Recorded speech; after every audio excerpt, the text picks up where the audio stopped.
دوران دکھ کی بات چھیڑیں تو ان باتوں میں وہ دکھ تازہ ہو جائے گا، کسی خوشی کا تذکرہ کریں تو چہرے پہ مسرت پھیل جائے گی، دکھ زیادہ ہو جائیں بات مدینے کی چھیڑ دیں، دکھ دور ہوں گے کہ نہیں ہوں گے؟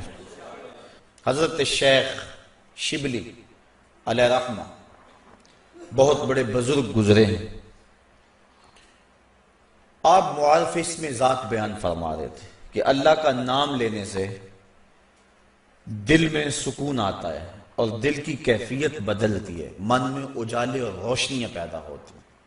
ابو علی سینا جو اس دور کا بہت بڑا فلسفی تھا وہ اس مجلس میں موجود تھا، وہ کہنے لگا یہ آپ نے عجیب بات کہہ دی، اللہ تعالیٰ کی ذات تو مؤثر ہے لیکن نام میں کیا رکھا ہے؟ ہمارے جو فلسفی حضرات ہیں وہ ہر چیز کی 4 شکلیں بیان کرتے ہیں، ہر شے کی 4 شکلیں ہیں، ایک شکل خارجی، ایک شکل ذہنی، ایک شکل کتابی اور ایک شکل لفظی۔ مثال کے طور پہ ہم آگ لفظ بولیں، ایک آگ تو وہ ہے جو باہر روشن اور جل رہی ہے، اس میں ہاتھ لگائیں گے تو جل جائے گا ہاتھ۔ دوسری آگ وہ ہے جو زبان سے لفظ آگ ہم بول رہے ہیں۔ تیسرا جب لفظ آگ کہیں گے تو دماغ میں اس کا تصور آئے گا، اور چوتھا کاغذ کے اوپر آگ چھاپ دیں، اس کی تصویر بنا دیں تو یہ شکل کتابی ہوگی۔ اس میں اصل شکل جو ہے وہ اس کی شکل خارجی ہے۔ اس طرح وہ فلسفی حضرات کہتے ہیں کہ ہر شے کی 4 شکلیں ہیں، حقیقی شکل شکل خارجی ہی ہوتی ہے۔ آگ کہنے سے ہونٹ نہیں جلیں گے، کاغذ پہ آگ کی تصویر چھاپ دیں تو اس سے کاغذ جل نہیں جائے گا، آگ کا تصور کرنے سے ذہن جلے گا نہیں، لیکن وہ جو خارج میں آگ موجود ہے اس میں ہاتھ لگائیں گے، اس کے قریب جائیں گے تو ہاتھ بھی جلے گا اور آپ کو تپش اور حدت کا احساس بھی ہوگا۔ تو وہ خارجی جو اس کی صورت ہے وہی اس کی صورت اصلی ہے، باقی اعتباری صورت ہے۔ تو وہ کہتے ہیں اللہ کی ذات تو مؤثر ہے لیکن نام کہنے سے، نام لینے سے کیا ہوگا؟ تو حضرت شیخ شبلی علیہ رحمہ نے ابو علی سینا کو سمجھایا کہ نہیں میاں، نام میں بھی اثر ہوتا ہے، نام میں بھی تاثیر ہوتی ہے۔ وہ کہنے لگا نہیں، مؤثر تو صرف صورت خارجی ہوتی ہے، لہذا میں اس بات کو تسلیم کرنے کو تیار نہیں ہوں۔ ضد میں آ گیا، میں نے عرض کر دیا کہ بزرگوں کا ایک اپنا طریقہ ہوتا ہے۔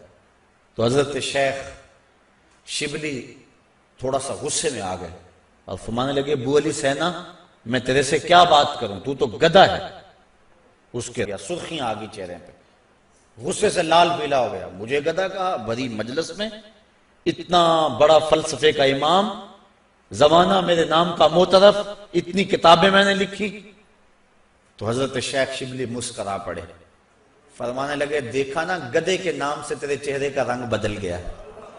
تو کہا جب گدھے کے نام میں اتنا اثر ہے کہ تیرے چہرے کا رنگ بدل سکتا ہے تو کیا اللہ کا نام لینے سے دل کا رنگ نہیں بدل سکتا؟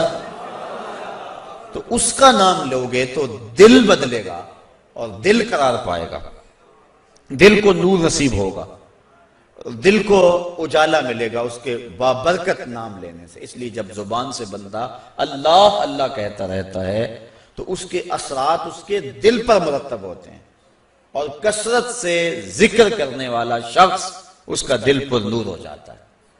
بلکہ ہم نے تو تصوف کی کتابوں میں پڑھا ہے جب کوئی شخص ایک مرتبہ اللہ کہتا ہے اللہ تعالیٰ اس کی طرف نظر رحمت سے دیکھتا ہے، اور جس کی طرف اللہ تعالیٰ نظر رحمت سے دیکھ لے اس کے 70 گنا جل کے راکھ ہو جاتے ہیں۔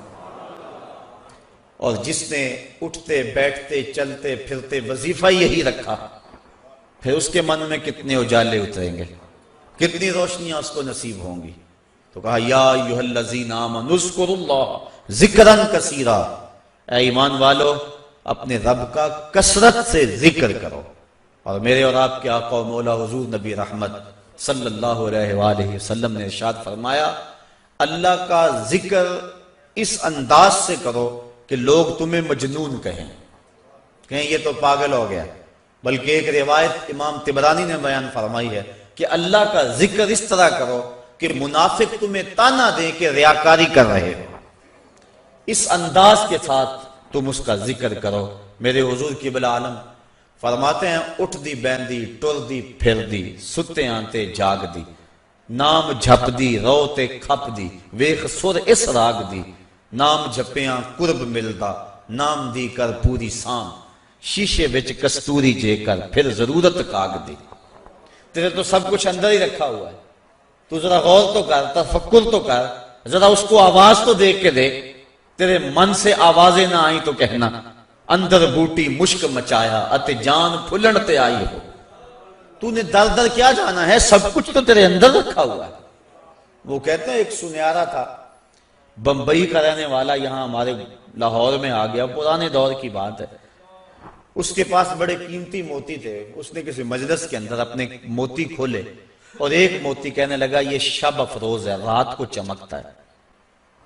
جب اس نے سامان سمیٹا اور اٹھ کے جانے لگا تو ایک چور بھی اس مجلس میں بیٹھا ہوا تھا، کہنے لگا حضرت کہاں کے ارادے ہیں؟ کہا بمبئی جا رہا ہوں۔ کہا حسن اتفاق، ارادے تو میرے بھی بمبئی کے ہیں، چلو اکٹھے چلتے ہیں۔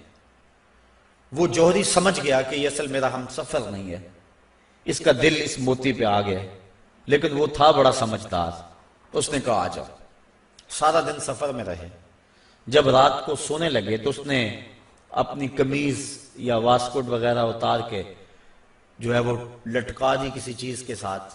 یہ اٹھا اور اس نے نظر بچا کے وہ قیمتی موتی اس کی جیب میں رکھ دیا اور خود بے فکر ہو کے سو گیا۔ یہ چور اٹھا، اس کا سامان ٹولتا رہا، لیکن موتی نہیں ملنا تھا، نہ ملا۔ صبح یہ اٹھا اور نظر بچا کے اس کی جیب سے موتی نکال کے اپنی جیب میں رکھ لیا۔ ناشتے پہ بیٹھے کہنے لگا یار وہ تمہارے موتی کی رات کہیں چمک شمک نظر نہیں آئی؟ جیب میں ہاتھ ڈالا، کہا نہیں یار میرے پاس ہی تھا۔ بڑا حیران ہوا، میں نے تو جیب ٹٹولی ہے ساری رات۔ اگلے دن اس نے سوچا چلو آج میں مزید کوشش کروں گا۔ اس نے پھر وہی کام کیا، نظر بچا کے اسی کی جیب میں رکھ دیا۔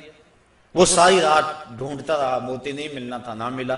صبح نظر بچا کے اس نے اپنی جیب میں رکھ لیا۔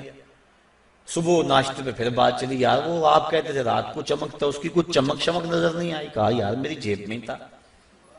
2-4 دن ایسے گزرے۔ ایک دن اس نے عزم کر لیا کہ شاید وہ بغل میں رکھ لیتا ہے، منہ میں رکھ لیتا، کہاں رکھتا، آج تو اس کو میں بیدار بھی یہ ہو جائے تو میں پھر بھی یہ وہ موتی اسے لے لینا۔ وہ اس کے پاس سے پلٹتا رہا، لیکن وہ مست ہے، اس کو پتا ہے موتی محفوظ جگہ پہ، اور صبح اٹھا نظر بچا کے موتی اپنی جیب میں ڈال لیا۔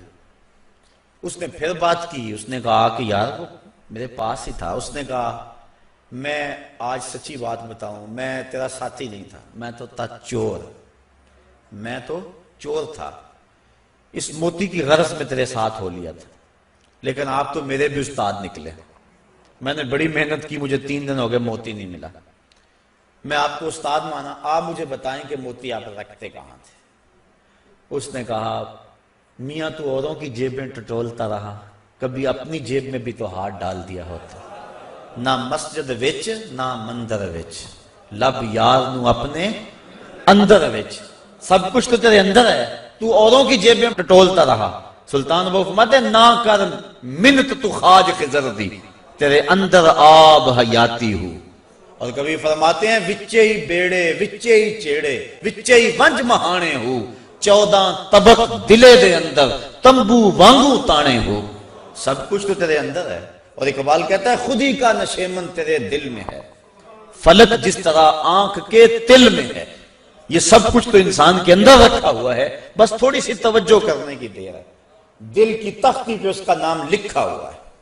میں نے اس نے عرض کیا تھا کہ اقبال نے کہا تھا حکیم نیٹشے کے بارے میں، قلب او مومن دماغش کافر است، اس کا دل مومن تھا، دماغ کافر، لیکن ہر شخص کا دل مومن ہوتا ہے۔ تو اس دل کی ایک ایک پرت پہ رب کا نام لکھا ہوا ہے۔ اور کافر کو کافر اس لیے کہتے ہیں کہ وہ اس حقیقت کو چھپا دیتا ہے۔ یہ جو کاشتکار زمین کو کھود کر اس کے اندر بیج رکھتا ہے نا، اس کو بھی عربی میں کافر کہتے ہیں، کاشتکار کو بیج کو چھپانے والا۔ تو کافر کو کافر اس لیے کہتے ہیں کہ وہ حق کو چھپاتا ہے۔ تو ہمارے سینے کے اندر ہمارے رب کا نام موجود ہے، اور دل تو ٹھکانہ ہی اس کا ہے، دل تو بنایا ہی اس لیے ہے کہ یہ اللہ کا عرش بنے۔ اور وہ فرماتا ہے کہ میں زمین و آسمان میں کہیں نہیں سماتا، مجھے ڈھونڈنا ہو تو مومن کے دل میں تلاش کرو۔ دلوں کے اندر اس کے ڈیرے اور اس کے بسیرے ہیں، تو اس کا ذکر کر کے دل چلا پاتا ہے، دل تسکین پاتا ہے، دل میں روشنی ہوتی ہے۔ تو ہمارا مزاج یہ ہونا چاہیے کہ اٹھتے بیٹھتے چلتے پھرتے اس کے ذکر کو ہم حرز جاں بنا لیں۔ جب بندہ ایک مرتبہ کہتا ہے سبحان اللہ، زمین آسمان کے درمیان جتنا فاصلہ ہے سارا نور سے بھر جاتا ہے۔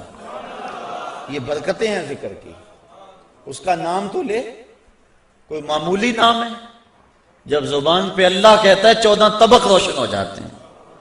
یہ اتنا بڑا نام ہے، یہ اتنا بڑا وظیفہ ہے کہ اس سے بڑا کیا وظیفہ ہو سکتا ہے؟ اس کا نام، اس کا ذکر۔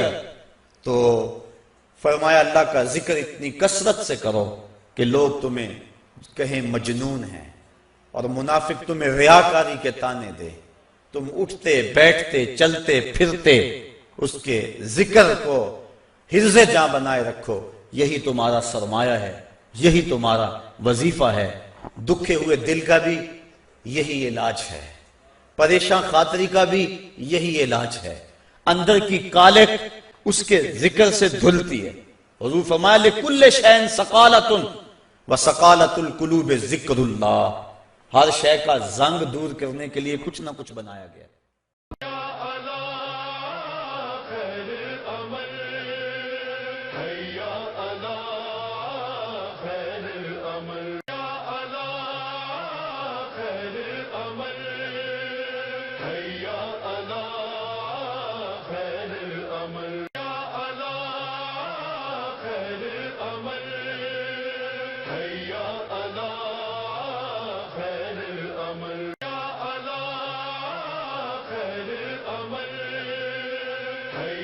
Allah